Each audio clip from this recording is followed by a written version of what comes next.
Welcome back to the deep dive. This time, we're going to be looking at Claude. It's a conversational AI, and it was developed by Anthropic.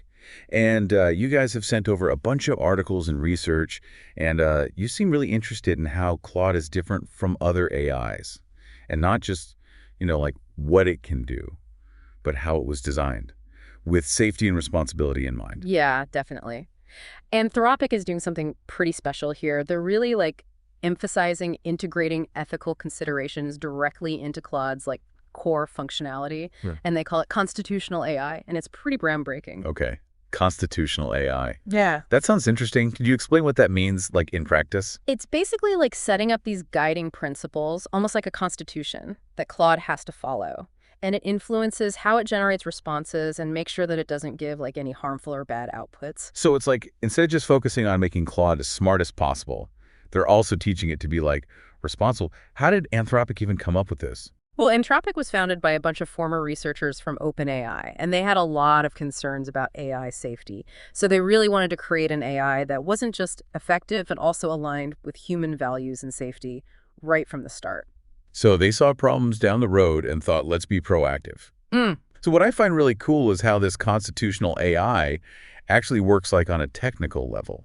Is it just a set of rules for Claude or what? No, it's a lot more than that. It's not just programming in a set of rules. Claude actually uses something called a transformer architecture, and that's similar to the tech behind GPT-4, but the real difference is how Claude is trained.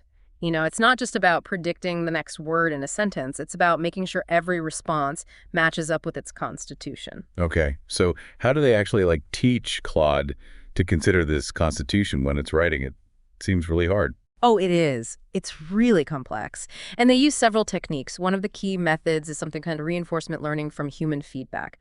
We call it RLHF.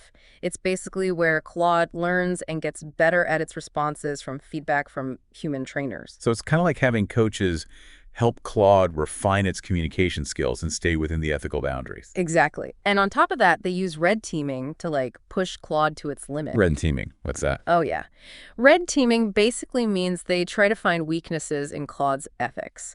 You can think of it as a dedicated team whose entire job is to challenge Claude and try to make it generate outputs that break its constitution. So it's like they're trying to break the system on purpose so they can find the weak points and make it stronger. Exactly. It's a constant process of testing and improving to make sure Claude is safe and responsible, even in unexpected situations. All of this emphasis on safety and ethics is impressive, but how does it affect what Claude can actually do? Does it, limit what Claude can do compared to other AIs like GPT-4? It's a great question, and it's one of the biggest challenges in AI balancing safety with capability. So while things like GPT-4 might be great at raw language generation power, Claude is often better in situations where ethics and responsibility are really important. Can you give me an example where Claude's ethics would make it a better choice than maybe a more powerful, less careful AI? Sure. Think about customer service or education. These areas need an AI that's not just intelligent, but also consistently reliable and trustworthy. That's where Claude really shines. Yeah, that makes sense. There are definitely times when you need to be absolutely sure the AI won't say something bad or offensive, even if it means it's not quite as powerful. What about real-world applications? Is Claude mainly being researched right now, or is it being used out in the world? Claude is already being used in a bunch of ways. We're seeing it in customer support, content moderation on platforms, even helping researchers by gathering and analyzing information. Wow, so Claude is already doing a lot. What about the future? Are there any fields where Claude's emphasis on ethics opens up new possibilities? Yeah, there are some really exciting things on the horizon. Because Claude is so focused on responsibility, it could be really useful in sensitive fields like healthcare and law. Imagine AI helping doctors with diagnoses or giving legal guidance, but still sticking to ethical rules. That would be amazing. Yeah. An AI that could help in those complex fields while upholding ethical standards. That could change so much. But no AI is perfect, right? Even with all of Claude's safeguards, are there still limits to what it can do? Of course, it's really important to be realistic about AI, even one as advanced as Claude. One challenge is how to deal with situations where there's no clear right or wrong answer. I see. So even with a constitution, there are still gray areas where the AI has to make tough decisions with not a lot of information. Right, and that's where it gets really difficult. Another problem is scalability. As AI gets more complex and is used in more places, making sure it stays safe and aligned becomes much harder. So the smarter the AI, the harder it is to control. Yeah, you could say that.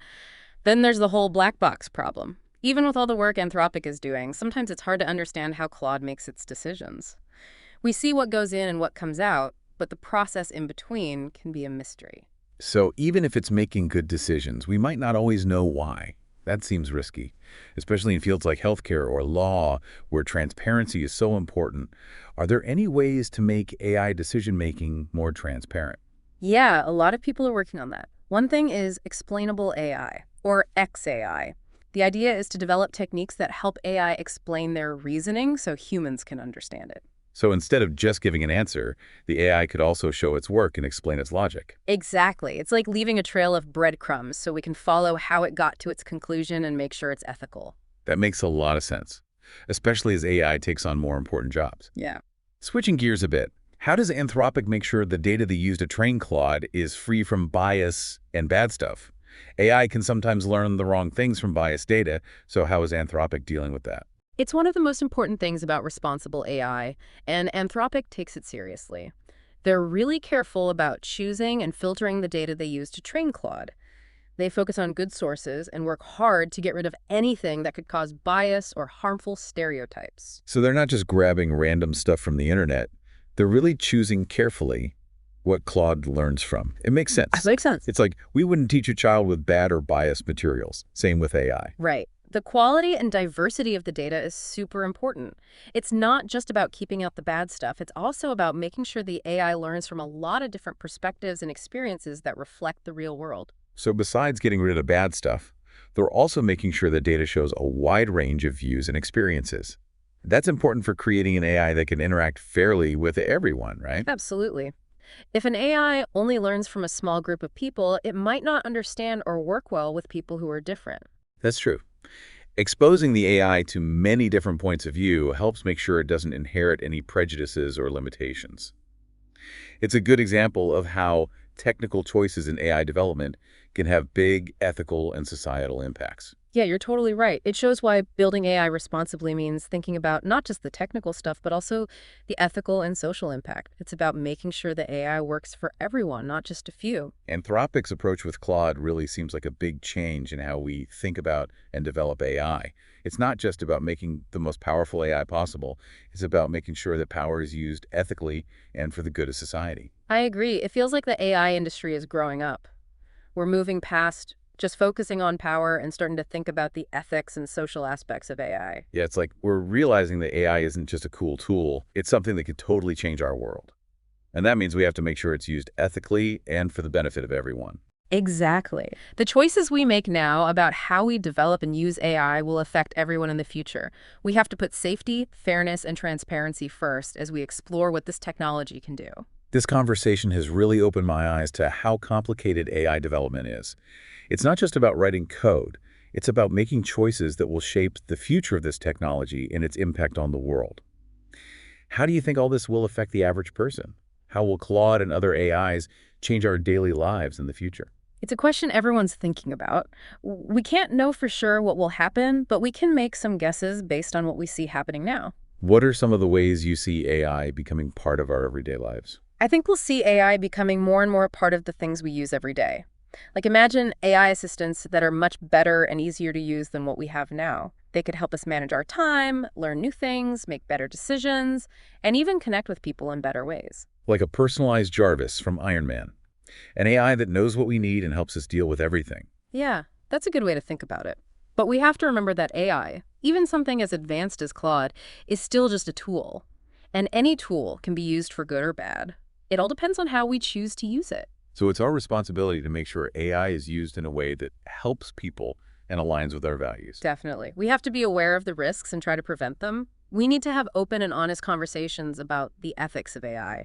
And everyone needs to have a say in how AI is used in the future. It feels like we're at the start of a new era, a time when AI will be as normal as our phones and the internet.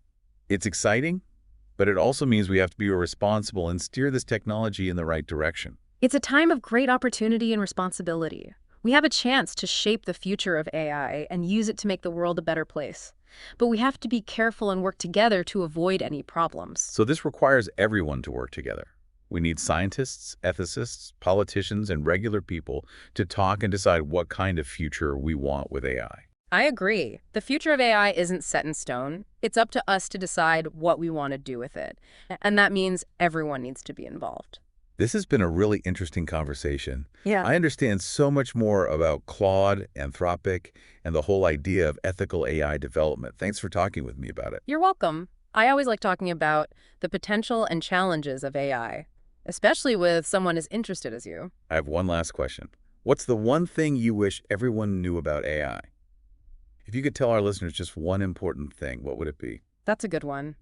I think the most important thing to understand is that AI isn't some magical thing we can't control. It's something we create. And because we created it, we have a responsibility to guide its development and make sure it's used for good. It's a good reminder that we have a say in how AI develops. It's not going to happen on its own. We can choose how this technology changes and affects our world. Exactly. It's not like something is forcing us to go in one direction. We have choices to make, and we have to make those choices carefully. That's a great point to end on. We have the power to shape the future of AI. Let's make sure we use that power wisely. It's been really cool getting this deep into Claude with you. Anthropic really seems like they're trying to do something new in AI. Like not just building the strongest AI, but making sure that power is used safely and ethically. Yeah, their commitment to constitutional AI with Claude is huge for responsible AI development. It's like they're trying to make ethics part of the DNA of the tech. And that approach comes through in like everything they do with Claude. Right. It's not like they just added safety measures at the end. It's built into how the AI is created and trained. Right. And you can see that in how they choose data, how they test it with red teaming. They're not just reacting to problems, they're trying to prevent them. It's like they're thinking long-term about AI, making sure Claude stays safe and helpful, even as the technology gets better and more complex. That's a really good way to put it, because things change so fast in AI. What's amazing today might be normal tomorrow. And the more AI is part of our lives, the more important it is to get it right. So we can't just assume that what's safe today will be enough for tomorrow. We need to keep thinking about our approach and make sure our ethics are keeping up with the technology. Exactly. It's like a constant back and forth. We can't just stop paying attention. AI has so much potential for good, but also for problems. It's all about finding the right balance. This whole conversation has really made me think. I understand a lot more now about how complex AI is and how important responsibility is. So for our listeners, what's the one thing they should remember? What's the main takeaway about AI? I think the most important thing is to be aware and involved. Don't just accept whatever AI comes along.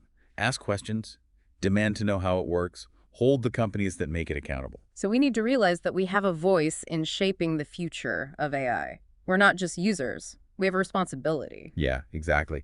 The more we know and the more involved we are, the better we can make sure AI is used in a good way. So keep learning, be curious, and always keep asking questions. That's the best way to make sure this amazing technology is used for the right reasons. That's a perfect way to end this deep dive. Thanks for being with us today. It's been a pleasure talking with you about this.